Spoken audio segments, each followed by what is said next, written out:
देशातच परिस्थिती बदलली आहे। भाजप विरोधी लाट आहे। महाराष्ट्रात 40च्या आसपास महाविकास आघाडी जाऊन पोहोचेल। कांदा निर्यातीचे परिपत्रक अजून मिळालेले नाही।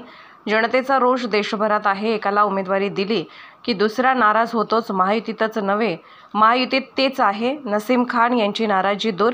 हाडाचे काँग्रेसचे आहेत ते उमेदवार बदलणे वगैरे काँग्रेसमध्ये नाही होत। महायुती अडचणीत आहे। जनतेत प्रचंड रोष आहे। उमेदवारीचा निर्णय ते घेऊच शकत नाहीत। मोदी दिशाभूल करण्याचा प्रयत्न करतायत। बेरोजगारी, महागाई, लोकांच्या समस्या यावर मोदी बोलत नाहीत। या देशाचे दुर्दैव असे आहे की पंतप्रधान धर्मावर बोलतात। त्यांना वाटतं धर्मावर बोललं की मतं मिळतील। पंतप्रधान देशाचे आहेत, आतापर्यंत काय काम केलं, पुढे काय करू यावर बोलले पाहिजे। धार्मिक मुद्द्यावर ते बोलतात। मुस्लिम विरोधात बोलले की हिंदू गठीत होतील असे त्यांना वाटते। गावच्या पारावरच्या सारखे ते बोलतात।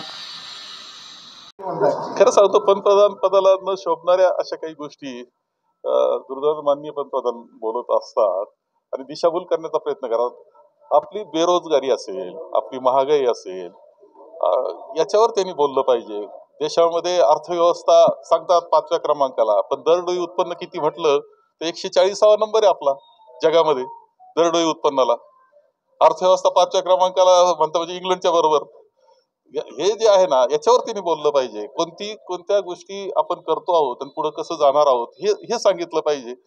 ते सोडून द्यायचं आणि कुठतरी दिशा, लोकांच्या विचाराची दिशा जी आहे की रोजगाराच्या संदर्भात, महागाईच्या संदर्भात जे रोजच्या प्रश्न आहेत, लोकांचे व्यथा आहेत, समस्या आहेत, त्यावर लक्ष केंद्रित होऊ द्यायचं नाही। त्याला कुठेतरी दुसरीकडे विचार करायला लावायचं। याकरता चाललेली केविलवाणी धडपड भारतीय जनता पक्षाची आहे। त्यांना खरं म्हणजे या देशाचं म्हणजे दुर्दैव, या निवडणुकीचं दुर्दैव असं आहे की पंतप्रधान फक्त धर्मावर बोलतात आणि त्यांना असं वाटत असतं की धर्मावर बोललं की आपले मतं गोळा होतील। आता ही स्ट्रॅटेजी 2 वेळेस चालली, आता फसणार आहे। महायुतीच्या अनेक ठिकाणी उमेदवार ठरत नाहीत, काय वाटते? गडबडच झालेली सगळी त्यांची। अडचणीत आहे, महायुती अडचणीत आहे आणि भारतीय जनता पक्ष आणि त्यांचं जे अलायन्स असतं ते सुद्धा आज अडचणीत आहे। जनतेमध्ये इतका प्रचंड रोष आहे की ते निर्णयच घेऊ शकत नाही कोण उमेदवार द्यावा याचा। परिस्थिती तर देशातच बदललेली आहे। भारतीय जनता पक्ष आणि पंतप्रधान मोदी यांच्या विरुद्ध आता लाट आलेली आहे। महाराष्ट्र आपल्याला लक्षात येईल, महाराष्ट्रामध्ये आम्ही जागा ज्या घेणार आहोत त्या 40च्या जवळपास महाविकास आघाडी जाऊन पोहोचेल असं मला वाटतंय आजच्या परिस्थितीमध्ये। कारण नागरिक राज्य सरकारचा ज्या पद्धतीनं गठन झालं त्याच्यावर नाराज आहे, त्यांच्या कारभारावर नाराज आहे, केंद्र सरकारच्या कारभारावर नाराज आहे।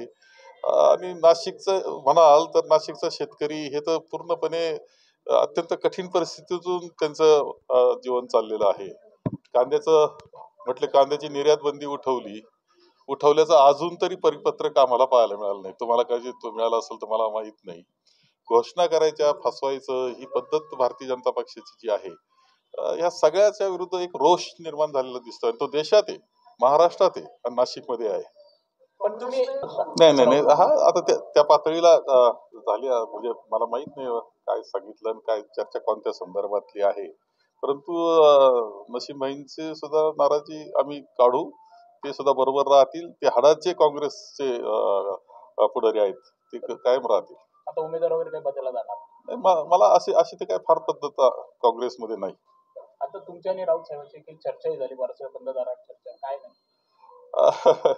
बंद दारात म्हणजे काय फार गोपनीय चर्चा असायचं काही कारण नाही। आमचं काय असेल ते उघडच असतं आणि साधारणतः या भागात जे मतदारसंघ आहेत त्या बाबतीत कसं पद्धतीनं सभा कुठं घ्यायच्या, काय बैठका काय करायच्या, नियोजन कसं चाललंय याची चर्चा आम्ही केलेली आहे। 90च्या दशकात